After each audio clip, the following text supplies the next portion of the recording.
திருத்தடிகள் திருவடிகள் போற்றி போற்றி பெருமானி.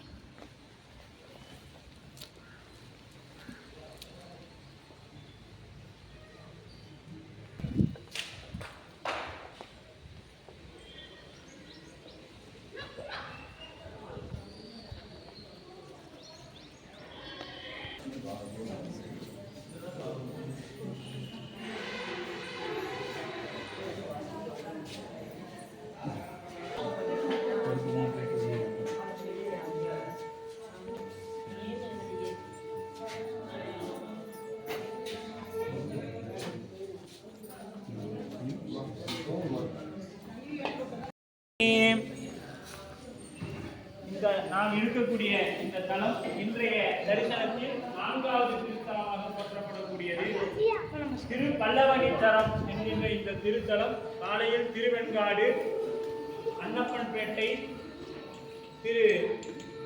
கீழே திருக்காட்டுப்பள்ளி, இப்ப பல்லவனித்தரம். இந்த தல தரிசனம் பல்லவனித்தரம். மற்ற அன்பர்கள் கூட சாயாவனுக்கு பார்த்துருக்கிறீங்க. தொடர்ந்து நாம் அது ஏற்பகை நாயனார் திருவதாரம் செய்த தலம். இது பட்டினத்தடிகளும் ஏற்பகை நாயனாரும் சிறந்த ஊராக சொல்லப்படுகிறது. திரு பல்லவனீஸ்வரம் பட்டினத்தடிகளாரும் ஏற்பகை நாயனாரும் திருவதாரம் செய்திருக்கிறாங்க. நாம் ஏற்பகை நாயனாரை பற்றி பெரிய புராணத்தில் சேக்கிழார் பெருமான் சொல்லிய வண்ணம் நிறைய சிந்திச்சிருக்கிறோம்.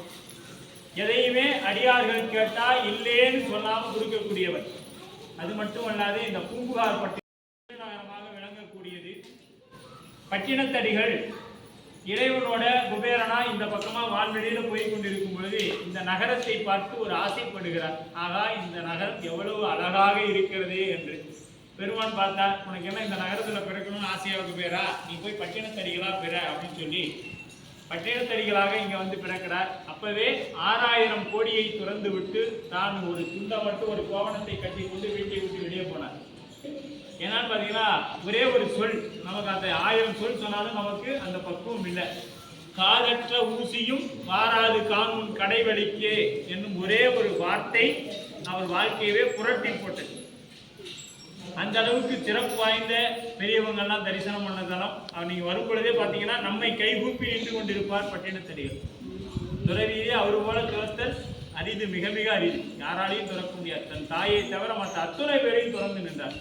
இன்னைக்கு நாம் ஒரு சேர்ந்து இடம் இருந்தால் அதை விட்டுட்டு போக மாட்டோம். அந்த காலத்தில் ராஜாவுக்கெல்லாம் கடன் கொடுத்தவர் 6000 கோடி ரூபாய் அப்பவே சொத்து. ஏறக்குறைய ஒரு 10ஆம் நூற்றாண்டுன்னு வச்சுக்கிங்க. இன்னைக்கு ஒரு 1000 வருஷத்துக்கு முன்னாடி ராஜாக்கள் எல்லாம் அந்த மாதிரி இருந்தவர். இயற்பகை நாயனாரும் பெரிய மிகப்பெரிய செல்வந்தர். யார் அடியார்கள் எதை கேட்டாலும் இல்லைன்னு சொல்லாமல் குடிக்கக்கூடிய பக்குவம். எதை கேட்டாலும் எடுத்துக்கோன்னு கொடுத்துருவார். அந்த அளவில் கடைசியா அவருடைய இறுதி காலத்துல தாண்ட எதுவுமே இல்லை, மனைவி மட்டும்தான் இருந்தாங்க. இறைவன் ஒரு அடியார் குளத்துல போய் உன் காதல் மனைவி வேண்டும் கேட்கிறாரு. அந்த அம்மாவும் உடனே அவருடைய கரத்தை பற்றி சாயாவனம் என்று சொல்லப்படக்கூடிய இந்த ஊரை தாண்டி அந்த பக்கம் தாண்டி போறாங்க. அங்க போகும்பொழுது ஏற்பகை முடிவா ஓலம், ஈட்டு நீ வழிவாய் ஓலம், அயற்பிலா தானனே ஓலம் ஓலம் என்று சிவபெருமான் ஓலமிடுவதாக தெய்வ சேக்கிழார் பெருமான் குறிப்பிட்டிருப்பார். அந்த அளவுக்கு சிறப்பு வாய்ந்த அடியார்கள் எல்லாம் இந்த திருத்தலங்களிலே அவதாரம் செய்திருக்கின்றார்கள். இங்கே திருஞான சம்பந்த பெருந்தகை 3 தேவாரங்களும் பாடப்பட்ட தலமாக இருக்கிறது.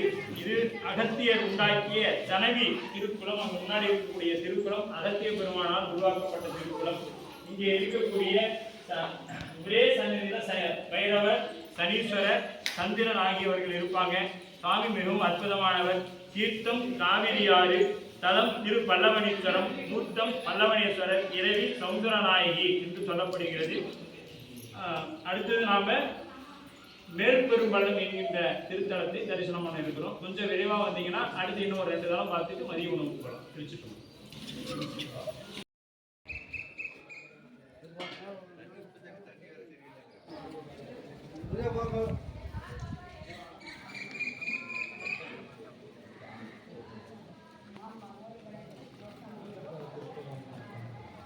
மேற்பெரும்பள்ளம்.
ஏன் எங்கே சாப்பிட்றோம்? இங்கே தான் சாப்பிட்றோம்.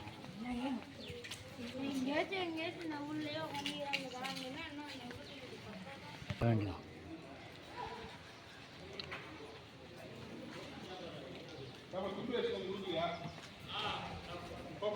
காவேரி புனர்கொடி சோழமன்னன் முனிவர் ஈஞ்சனை புலித்தமையால் திரு வளப்புறம் எனும் பெயர் பெற்றது உள்ள வரலாறு.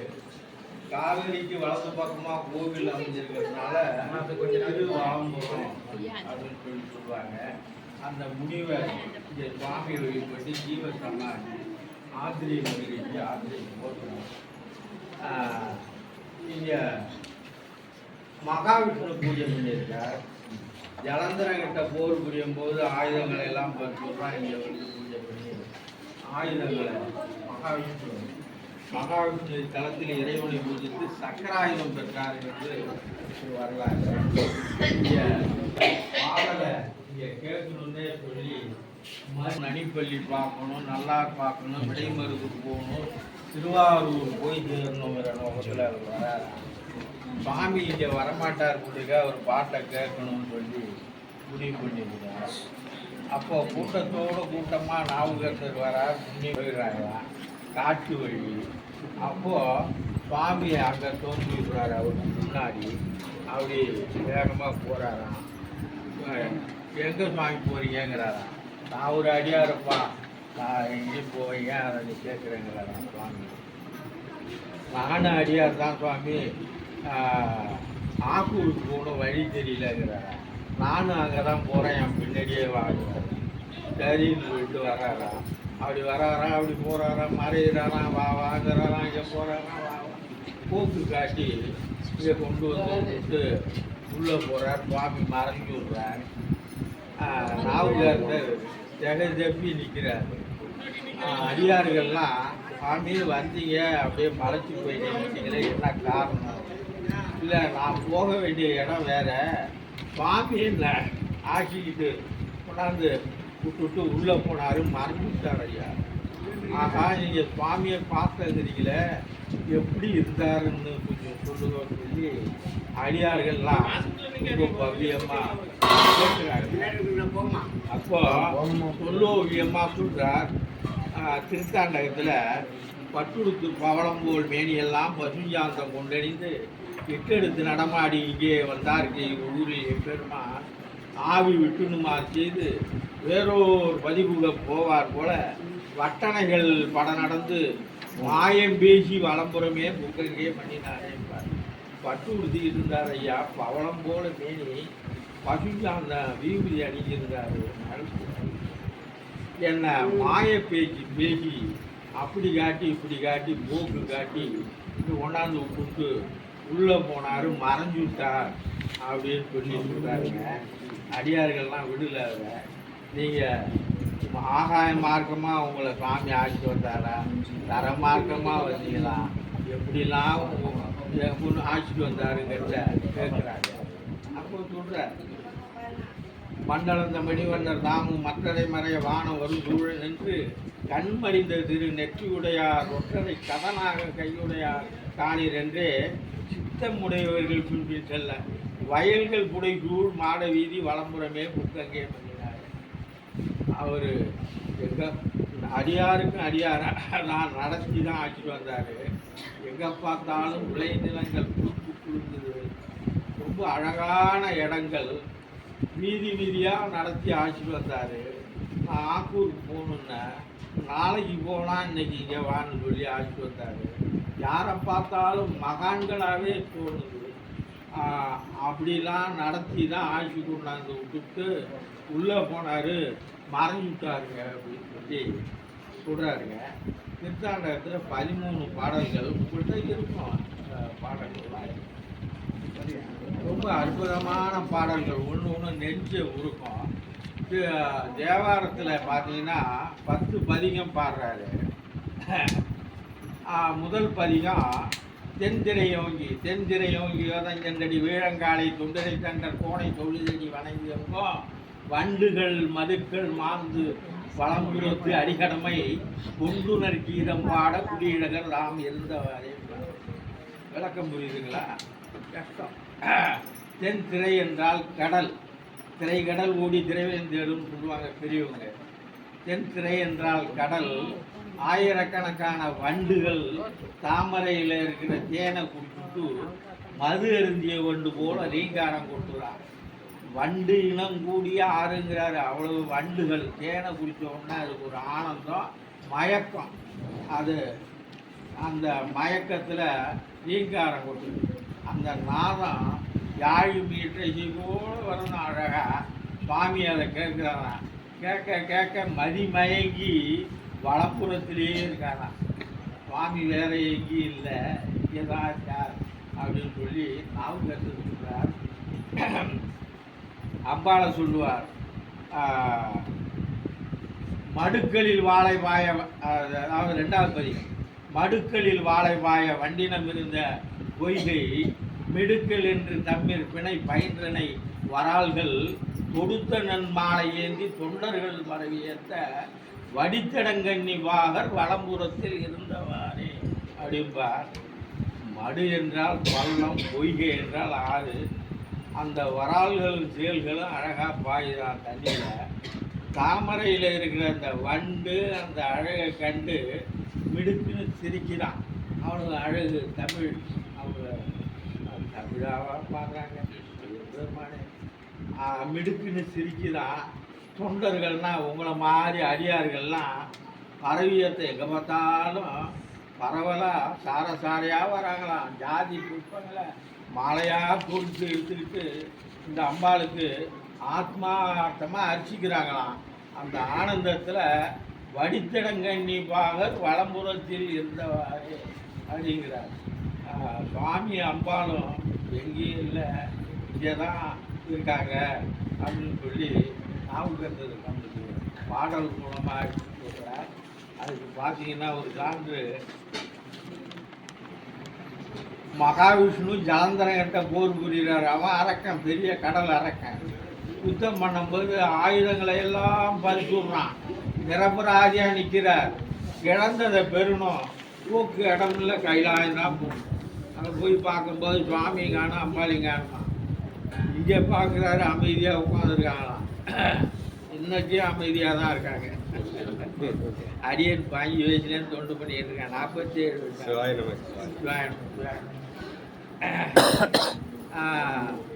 அமைதியாக உட்காந்துருக்காங்களாம்.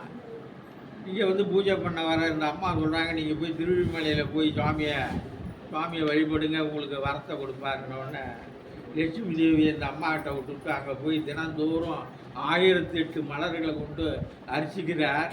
சுவாமியே ஒரு நாள் ஒரு மலரை கம்மி பண்ணி விடுறார். வாரியார் சாமி சொல்லுவார், மகாவிஷ்ணு சுயநலவாதி. கண்ணப்ப நாயனார் எந்த பிரதிபலனையும் எதிர்பார்க்காம தன்னுடைய கண் மலர் அப்படிங்க செஞ்சார். அவருக்கு 6 நாளில் முக்தி. மகாவிஷ்ணு ஒரு மலரை கம்மி ஆயிடுதுன்னு சொல்லி தன்னுடைய கண் மலரை பிடிங்கி அடிச்சுக்கிறார். சுவாமி தோன்றிடுறார். அப்போ இவருக்கு வேண்டியது சுதர்சன சக்கரம் கொடுக்குறார். ஒரு கெதை ஒன்று கொடுக்குறாரு, வாங்கிக்கிறார். இந்த அம்மா கையில் கொடுத்து வாங்கணும். இங்கே வர இந்த அம்மா அந்த லட்சுமி தேவியும் ஒப்படைக்கிறாங்க. இவங்க ஒரு பத்மமும் சங்கும் கொடுக்குறாங்களாம். 2 கையிலையும் 2 பொருளை வச்சுக்கிட்டு முழிக்கிறாராம். பக்கவாட்டில் 2 கையை உண்டு பண்ணி கொடுக்குறாங்க. வாங்கிக்கிறார். சுவாமி அங்கே கொடுத்த சக்கரம் இயங்கலை. அந்த சக்கரத்தை வாங்கி இயக்க வச்சு கொடுக்குறாங்க. வாங்கிக்கிறார். திருமால் அமர்ந்த இடம் திருமால்குடி அப்படின்னு சொல்லி பக்கத்தில் ஒரு கிராமம். அங்கே தாங்க பெருமாள் கோவில் இருக்குது. அது பராமரிப்புள்ள போச்சு, காட்டு வழி. எது சொல்கிறேன்னா மகாவிஷ்ணுன்னு சொல்கிறார், சுவாமி அம்பாள் இங்கே தான் இருக்காங்க. அதுமாரி பெரிய பெரிய நாயன்மார்கள்லாம் சொல்கிறாங்க சுவாமி அம்பாள் இங்கே தான் இருக்காங்க, வேறு எங்கேயும் இல்லை. இது ஒரு கைலாயம்னு சொல்லுவாங்க.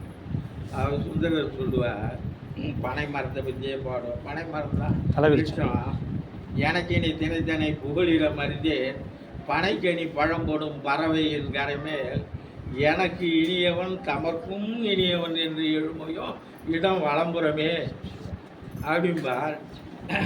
சடசட விடுபனை பழம்படும் படவட கத்தொடு பலி கலந்துடவிய கடை கடை பலி திரு கபாலிதன் இடமதி இடிகரை மணல் அடை இடம் வளம்புறமே அப்படின்னு சொல்லி பாடுவார். படுமணி முத்தமும் பவளமும் மிக சுமந்துக்கிட்டு வந்து சுவாமியை 30 கோடி தேவர்களும் அன்றாடம் சுவாமியை வழிபடுறாங்களாம். இது தேவர்கள் தங்கிடும் இடங்கிறார். இது இது ஒரு கைலாயம். ஆமாம்மா, இது ஒரு கைலாயம். நீங்கள்லாம் வந்திருக்கீங்கன்னா முன்னோர்கள் செய்த பாக்கியம். சாமானியம் இல்லை. இடத்தை மெரிக்கிறதுங்கிறது சாமானியம் இல்லை. நீங்கள் வந்த நேரம் அன்டயம். அதை விட ஒரு இது என்னன்னா, சுவாமி உங்களுக்கு பரிபூர்ணமாக அனுகிரகம் பண்ணுறார். அதுலாம் ஒரு கொடுப்பனை. அதெல்லாம் ஒரு கொடுப்பனை. எல்லாம் நீங்கள்லாம் பெரிய கொடுத்து வச்ச நீங்கள். அதுமாரி சகல தோஷமும் நிவர்த்தி ஆகிடுதுங்கிறார். உங்களுக்கெல்லாம் சொல்ல வேண்டாம். எல்லாம் பார்த்தீங்கன்னா பெரிய பெரிய இடத்துக்கெல்லாம் போயிட்டு இருக்கீங்க, போகிறீங்க. நாயன்மார்கள் பாடல் பெற்ற ஸ்தலங்கள்லாம் உயிரோட்டமான ஸ்தலம். 6ஆம் நூற்றாண்டு 7ஆம் நூற்றாண்டு அவங்க வந்த நேரம்லாம். அப்போது சுவாமியெல்லாம் முற்கால சிற்பங்கள். இங்கே இருக்கிறதெல்லாம் முற்கால சிற்பங்கள். பிரிச்சிருக்காங்க. முற்கால சிற்பம், பிற்கால சிற்பம்னு. முற்கால சிற்பங்கள்னா உயிரோட்டமான சிற்பம். நம்ம வேண்டுதல் உள்வாங்கப்படும். வைப்ரேஷன் கிடைக்கும். சுவாமிகிட்ட வைப்ரேஷன் கிடைக்கும். அதுதான் சொல்கிறது உயிரோட்டமான இடம். எல்லாம் பெரியவங்க பாதம் பட்ட இடம். மாயம் இல்லை, மந்திரம் இல்லைங்க. எல்லாம் ஒன்றுமே இல்லை. எல்லாம் பெரியவங்க வந்த இடம், பெரிய மகான்கள் வந்த இடம். அங்கே அவங்க வந்த இடத்த நம்ம மிதிக்கிறோம், அவ்வளோதான். அது மாதிரி சொல்லுவார் ஞானசம்பந்தர். அன்னைக்கே சொன்னார், தலைமிதை உண்ணில் பழவினை போம்பே தளதலையே வளவரின் கீர்த்தினும் மாதேவனை வனங்கள் துறையிடும் காட்சி பேரீதி மெய்ஞான சுடருளியாய் மலமாற்றி பிறவா முத்தி சேர்க்கும் வளம்புறம் மேம்பார். இந்த தளத்துக்கு ஒன்றாலே பழைய வினையெல்லாம் கொடுதான். தளத்திலேயே தலைமுறைக்கு தலைமுறைகள் செய்த பாவங்கள் கொடுங்கிற கீர்த்தினா போழ் உண்டாகுமா. பக்தி மும்மலங்களே சொல்கிறாராம். ஆணவம், கண்ணுவம், மாயம். மாயை தான் மழினம் படுத்தி வைக்குது. எதை கண்டாலும் அந்த மாயையை அடியோடு அழிச்சு விட்றார். சுவாமியை வளம் வந்தாலே முத்தி தாங்கிறார். பிறவியே கிடையாதுங்கிறார். பிறவி துன்பம் பெரிய துன்பம். இப்போ ஐயா சப்ளாங்கடி போட்டு உட்காந்துருக்காங்களே, எனக்கு பொறாமையாக இருக்குது. உட்காரமில்ல, நிற்கமில்ல. பிறவி துன்பம் பெரிய துன்பம். இருக்க இருக்க இருக்க கஷ்டம். ஒரு அம்மா சொன்னாங்க, கூண்டுருண்டு எவிடு பேடு இல்லாத பிறப்பது அறியுது, மானிடராக பிறப்பது அறியுதுன்னு அவ்வையார் சொன்னாங்க. கடவுள். அந்த அம்மா காரைக்கால் அம்மா கேட்குறாங்க, யோகத்தையே காத்து ரசிக்கிற இப்போ அந்த சராசரங்களுக்கெல்லாம் தலைவன், உயிருக்கும் தாயான அம்மாங்கிறார். பிறவான் இறவன். அம்மாவும் கிடையாது, அப்பாவும் கிடையாது. பிறப்பும் இல்லை, இறப்பும். அந்த அம்மா கிட்ட போய் கேட்குறாரு, அம்மா உங்களுக்கு என்ன வேணும் கேளுங்க. பிறவாத வர வேணும். என் பிழையினாலும் பிறவின்னு ஒன்று கொடுத்தீங்கன்னா உங்களை மறவாத வரணும். அம்மாவை கைலாயம் பக்கத்துலேயே உட்கார வச்சு, கைலாயத்தில் 63 பேரில் அம்மா உட்கார பிள்ளைங்கள்லாம் வரிசெல்லாம் நின்றுக்கிட்டு இருக்காங்கன்னு சொல்லுவார் வாரியார். அதுமாரி அம்மா பக்கத்துலேயே இருப்பாங்க. சுவாமி பக்கத்தில் நாயன்மார்கள்லாம் நிற்பாங்க. அதுமாரி இங்கே பிறவா மோட்ச விட்டத்தை கொடுக்குறாரு சுவாமி. கண்டிப்பாக குடும்பத்தில் பார்த்தோம்னா சகல, அதாவது சர்வ லட்சணமும் பொருந்திய ஒரு பொண்ணு கல்யாணம் பண்ணி கொடுக்கணும். ரொம்ப குடும்பங்கள் கஷ்டப்படுது. பார்த்தோம்னா ஜாதகம்லாம் நல்லா இருக்கு. ஒரு பையனை பார்த்தாச்சு, பேசியாச்சு, எல்லா பொருத்தமும் இருக்குங்க. நாளைக்கு நிச்சயம் பண்ணுறது இன்னைக்கு நின்று போகுது. ஏதோ ஒரு காரணத்தினால நிற்கிது. ஒரு பையனுக்கு பார்த்தா 45 வயசு தாண்டி போச்சுங்க, கல்யாணம் ஆக மாட்டேங்குது. ஒரு கல்யாணம் செலவு பண்ணியாச்சு, காதோன்னு இழுக்குது, மன உளைச்சல், பொருள் விரயம், ஒரே வக்கரமாக இருக்குது. குடும்பமே தத்தளிக்குது, வெளியில் சொல்லிக்க முடியல. என்ன காரணம்? பெரியவங்க ஆராய்ச்சி பண்ணும்போது இது ஜென்ம ஜென்மாந்திர பாவம் அனுபவிச்சாகணும். எல்லா மரமும் முன்னோர்கள் சேர்த்து வச்சு சொத்துல கொண்ட பாவத்தில் போகணும். சரி, இதுலேருந்து விடுதலை என்ன வளம்புறனாரை பிடிச்சிக்கோன்ட்டான். பழைய வினை வேரோடு அறுத்துக்கிட்டு இருக்காரு ஒரு சுவாமி. அவர்கிட்ட போயிடும். அவர் வேலையை இங்கே தான் செஞ்சுக்கிட்டு இருக்காருங்க. ஜென்ம ஜென்மாந்திர பாவங்கள் கூட முன்ஜென்மா பாவம், பிதர்கள் சாபம், பெண் சாபம், பெண்ணை கொன்ற சாபம், சக்கல தோஷத்தையும் பொடி பொடி ஆக்கி விடுறாங்க. நீங்கள் மனசார சுவாமிகிட்ட பிரார்த்தனை பண்ணிக்கிட்டு நீங்கள் போங்க, மறு 8ஆம் நாள் பழிச்சிடும். இது நான் கண்ட அனுபவம். 47 வருஷம் அனுபவத்தில் சொல்கிறேன். உங்கள் குடும்பம்லாம் நல்லாயிருக்கும். கல்யாணம் பண்ணுறது, குடும்பம் பேரன் பேத்தி, தொழிலில் விருத்தி இல்லை, ஒரே வக்கரமாக இருக்குது.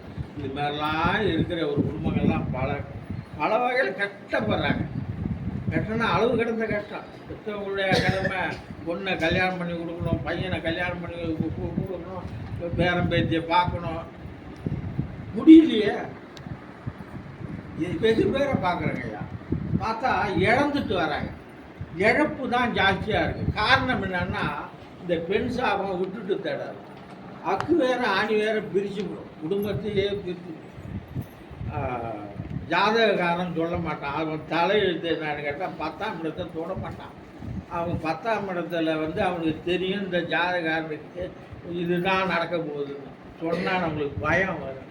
அதான் ஓரலாக சொல்லுவான், போய் இந்த தளத்தில் போய் பரிகாரம் பண்ணிங்க, நேரம் சரியில்லை.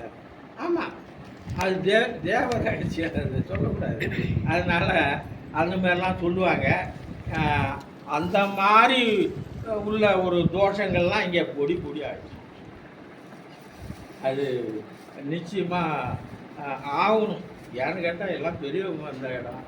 சுவாமியும் சுயம்பு நாயன்மாரில் 3 பேர் வந்தது. பெரிய தகவலிமை பெற்ற ரிஷி சுவாமியை வழிபட்டு ஜீவ சமாதியானது. மகாவிஷ்ணு பூஜை பண்ணது. பெரிய மகான் பட்டினத்தார். அவர் கஞ்சியை சாப்பிட்றாரு, சோறு கேட்குறாரு, போட முடியாதுங்கிறான். வடித்த கஞ்சியை குடிக்கிறாரு, மணி தானாக அடிக்குது, நாவசியாமணி தானாக ஒடிக்குது. ஒரு மன்னனுக்கு பெண்ணால் சாபம், அந்த பெண் சாபம் இந்த தளத்தில் நிவர்த்தி ஆகுது. அதுமாரிங்க வரலாற்று சிறப்பு மிக்க ஒரு ஸ்தலம். ஐம்பெருங்காப்பியம், பெரிய புராணம் எல்லாத்துலேயும் இடம்பெற்ற ஒரு ஸ்தலம். நாயன்மார்கள் வந்தாலே முடிஞ்சு போச்சுங்கய்யா. அது வரலாற்று சிறப்பு மிக்க ஒரு ஸ்தலம் தான் சொல்லணும். பார்த்தீங்கன்னா ஒன்றுமே இல்லாத ஸ்தலங்கள்லாம் இன்றைக்கி பார்த்தீங்கன்னா ஒரே கும்பலாக இருக்கும், ஒரே கூட்டமாக இருக்கும், ஒன்றுமே இருக்காது. அங்கே போய் பார்த்தோம்னா ஒன்றுமே கிடையாது. இப்போ எல்லாம் கலியுகத்தில் நவகிரகங்கள் தான் ஓடுது. வாரியார் சொல்லுவார், நவகிரகங்கள்லாம் ஒரு போஸ்ட்மேன் மாதிரி தான். அவங்கள மதிக்கணும், அவங்களுக்கு முதலிடம் கிடையாது. நம்ம தலைவர் தான் இங்கே உட்காந்துருக்காரு, உத்தரவு போட்டுக்கிட்டு இருக்காரு, நீ அதை செய், நீ இதை பாரு, அதை பாரு. அதனால் நம்ம தலைவரை தான் மதிக்கணும், அவங்களையும் மதிக்கணும், அவங்களுக்கு முதலிடம் கிடையாதுன்னு சொல்லுவார். அதுமாரி இப்போ நவகிரகங்கள் தான் ஓடுது. பயங்கலந்த பக்தி, பயம் பிடிச்சி விட்டுடுறான். இதில் போச்சா ஐயருக்கு அவங்களுக்கு லிங்கு போய் வேற பேசிடுறான். அவனுக்கு ஒரு பெர்சன்டேஜ் தள்ளுறான். இதுமாரி பெரிய அளவில் நடத்துகிறான். பெரிய அக்குறும்பணியாக நடக்கிறத பார்த்தா அதுமாரி ஓடிக்கிட்டு இருக்கு. அது ஒரு பக்கம், அதையும் பகவான் தான் பண்ணுறாரு. நம்மலாம் என் கடன் பணி செய்து கிடப்பது, என் பணியை அவன் ஏற்பார். ஆச்சுங்களா? அதுதான் நான் 3வது தலைமுறை. எங்கள் தாத்தா, எங்கள் அப்பா இந்துசாமி அறநிலையத்துறை, ஹெச்ஆர்என்சி, ஈகோ டெம்பிள் அதிகாரியே திரும்பி பார்க்க மாட்டாங்க. எல்லாம் அடியன் தலை. நகரம் பெரிய நகரம் சுற்றி இருக்கும்போது ஒரு நாள் இந்த பக்கம் அன்னதானம் போடுறான பெருவாரியான்னு சொல்லிட்டு சோறு கேட்குறாரு. இப்போ போட முடியாது, போயான்னு சேர்த்துனான். நாயை சேர்த்துறான். வரலாற்றை பார்த்தோம்னா ரொம்ப கண்டாரியா சேர்த்துறான். அப்போ ஒரு ஏழை பிராமணப்பா பெரிய செல்வந்தராச்ச என்னம்மா போர் பேசுவாரா சாமி நான் தெரியாமல் கிளறி எடுத்துட்டு வரேன் மடப்பிள்ளைக்கு அவரு போறாரு. அன்னைக்கு வடித்த கஞ்சி வெண்மையாக ஃப்ரெஷ்ஷாக தளவு வழியாக ஓடிக்கிட்டு கையோட கூறு 4 கை அள்ளி குடிக்கிறாரு. இந்த மணி கட்டி நான் பாருங்க மகான் சாப்பிட்டா மணி ஓடிக்கணும். மணி டான் டான் டான் கழிக்க ஆரம்பிச்சிருக்கு.